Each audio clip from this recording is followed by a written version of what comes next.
All right, now I'm going to talk about token economies. Token economy is basically a way of saying we're paying the kids for good behavior. Now, in one of the classrooms that I work in, the teacher, I don't think he had enough pennies this year because his class was like twice the size it was last year. So what he started doing was having a student that was assigned as like the class treasurer, and he was the penny recorder, and he would keep track of how many pennies everybody had, and he would have a tally sheet. And so when it came time to have treasure box on like Tuesday and Thursday, that student would give the teacher the tally sheet with all of the totals on it, so the kids knew how much they had to spend in the school store. So that's basically what you would do at home. You don't have to have money, but if you did have like a penny jar somewhere, I mean, you could use that, and you could teach them how to use money. If you have actual money at home, I mean, that would be a great way to implement some math into social skills. But I mean, we're one of those families that like we might have a dollar and change laying around. Like we just don't use cash that much, so it's not going to work for me. So one thing that you do, so you would keep track of the pennies, and you would be very clear about what they earn pennies for. So you would have classroom rules.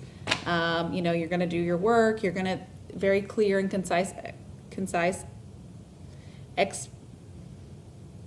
explanations. Clear and concise expectations. That's what I'm trying to say.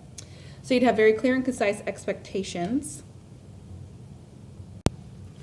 So these are examples of clear and concise expectations. So use respectful language, follow directions, appropriate technology use, stay in area, and stay on task. I imagine staying in the area would kind of be challenging at home because it's their home, right? Most kids are generally allowed to wander wherever they want to go in their house. So that might be something that you would want to be very specific about, like between 9 and 10, we're staying here at this dining room table unless you need to go to the bathroom, and then in which case you would ask, okay?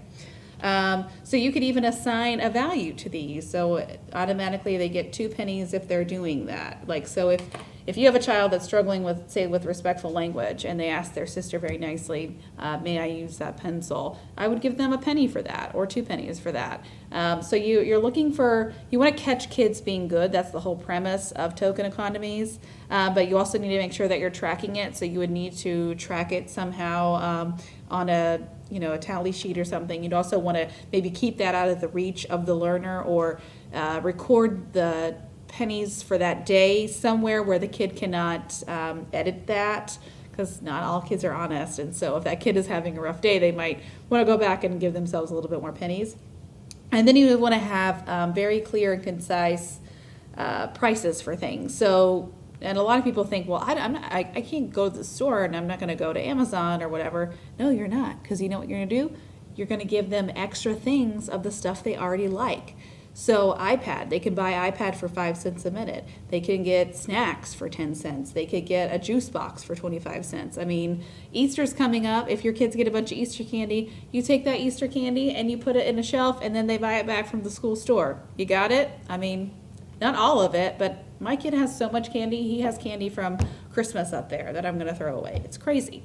So, but because he doesn't have unrequited access to it, that makes the candy more valuable. I can still use it as leverage. Does that make sense? So, yeah, I mean, you can use like things that they don't normally get. I mean, I have Oreos in my pantry. My kid doesn't get Oreos every day. I have ice cream. He doesn't get ice cream every day. There are certain things he likes to do. He likes to go ride his bike. He's 3, so he doesn't really ride his bike. He like does something with his feet and the bike moves. And as an adult, it's like painful to watch, but whatever. He likes doing it. So that could be something that he earns.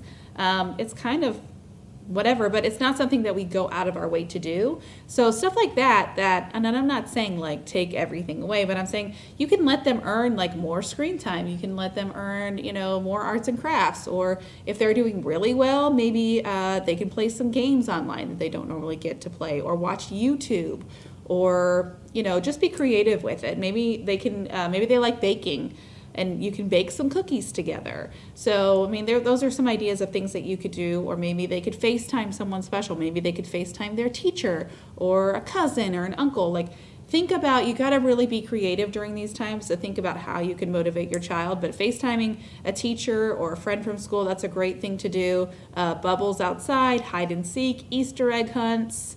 I mean, talk to your kid. What are the things that they like to do that you don't do, not because you're mean, you know what I mean? Not because you're a boring or a bad parent, but you just don't, like my kid with the bike. I don't like going over there to ride the bike. I'll just be honest. It's not my favorite thing to do. But if he earns it and I can use it as a reward, that's a great reinforcer.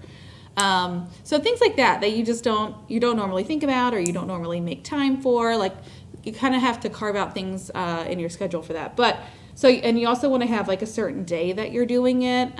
So you could do it at the end of every day if you felt like you were giving enough pennies for that, but it depends on, how many pennies you're giving away. Like if you're giving 10 pennies away, then how much are things in the school store?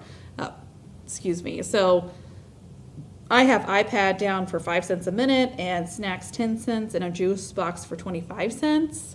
So it just depends on how much you're pricing these things down. You want to make sure that in the beginning you want the prices to be low, and then as time goes on and the children's behavior improves, you're going to raise the prices up a little bit and then give less money. So in the beginning you're giving out a lot of money and the prices are low, so they're accessing those reinforcers like quickly and accurately. And then as time goes on, we're fading that back, so we're giving out less pennies and we're raising the prices, okay? But you want to make sure that you do that slowly, not dramatically. And, unless you're planning on homeschooling for the rest of even then, we only have 6 weeks left of school. So you're not going to fade too much in that period of time. So, yeah, that's my idea for a school store. And you can be as creative as you want with the menu of choices, but you need to have a menu of choices, and you can do it every day if you want, or you can do it 3 days a week or 2 days a week, every Tuesday, every Thursday, every Tuesday, every Friday, something like that, Wednesday, Friday, Monday, Wednesday, Friday. It's really up to you. In the beginning, you might want to do it every day, and then in a couple weeks, you might want to fade it to 2 or 3 days a week. So that's also another way to fade it. Anytime that we're giving kids reinforcers, we want to kind of fade it back. In the beginning, we want to give a lot, and then we're going to back off slowly. But not dramatically, but just slowly. If you have any questions, leave them in the comments below, and I'll answer them as soon as I can. Have a great day.